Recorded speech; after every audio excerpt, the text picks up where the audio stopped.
The home of a prison officer, now a charred skeleton, mirrored the fear in the community. This wasn't just an attack on bricks and mortar. It was an assault on law and order. The flames whispered, "We know where you live. We are watching." This act of arson sent shockwaves through the community. The attack bore the hallmarks of the Mccarthy Dundon gang. Known for their brutal tactics, they cast a menacing shadow over Ireland. Even still from behind bars, this attack was a chilling reminder of their power. As the smoke cleared, a community grappled with fear. The question on everyone's mind, who would be next? There was a member of a prison staff at home with his wife. They were victims of an arson attack where a thug Gardaí and Shoshana believed threw a petrol bomb through their front window, and in all honesty, an arson attack like this is very dangerous. We have seen many people die before the Prison Officer Association were pretty quick off to mark 2 mornings ago, saying it was a sinister attack. Who knows what this attack was over really as well?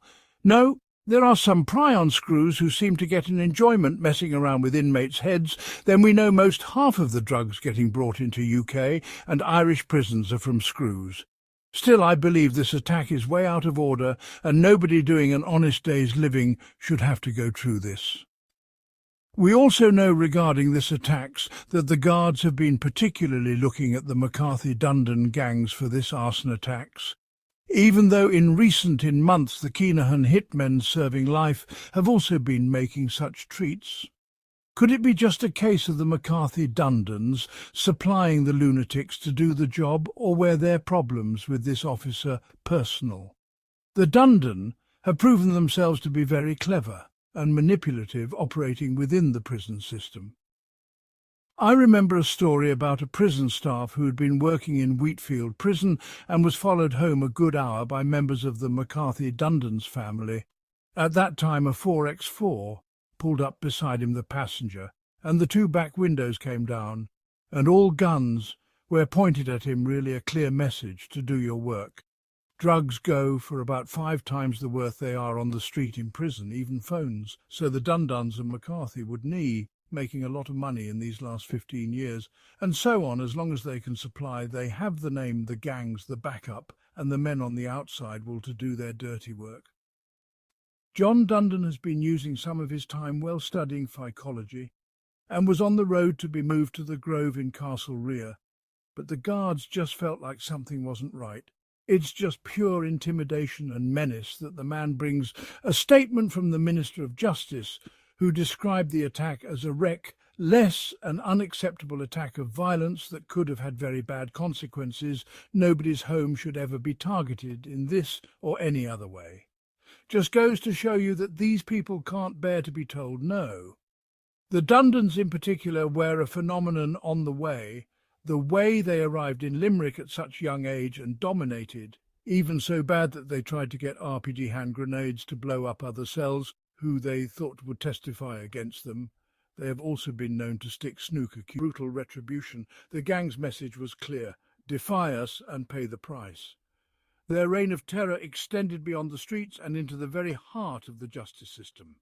Prison officers, seen as symbols of state authority, became prime targets for intimidation. Threats, both veiled and overt, became commonplace. Their aim was to instill fear, to undermine the system from within. The recent arson attack on the prison officer's home was not an isolated incident. It was a chilling escalation in their campaign of terror, a stark reminder of their willingness to cross any line to maintain their grip on power. The flames that engulfed the prison officer's home were not the first to carry the stench of the Mccarthy Dundon gang's handiwork. The echoes of past attacks reverberated through the community, fueling the current climate of fear. Years earlier, a similar firebomb attack targeted the home of a key witness set to testify against a high-ranking member of the gang. The witness, living in a state of perpetual fear, eventually retracted their statement. Justice was thwarted, and the gang's power grew. And then also the arson attack of Saffron Collins Arcade and pub in Limerick. Another incident involved the brutal assault of a prison officer outside a local pub. The message was clear: no one was safe, not even those tasked with upholding the law. These acts of violence were not just crimes, they were calculated messages designed to intimidate and control. Wayne Dundon, who just recently attacked 4 prison screws and stabbed an inmate, leaving him with a substantial amount of stitches in the neck area. Also a couple of screws were stabbed, where Wayne was totally gone insane and lashed out at everybody, a Wayne who's a well-trained boxer, even from behind bars. But since his life sentence, every day he has been training, and not just lying about with phone and steroids found in his cells on many occasions while he was being transported to another prison. After this attack, he had an X-ray done showing he was carrying a phone in his rectum area, which is common in prison, a very worrying development. But again, I will get back to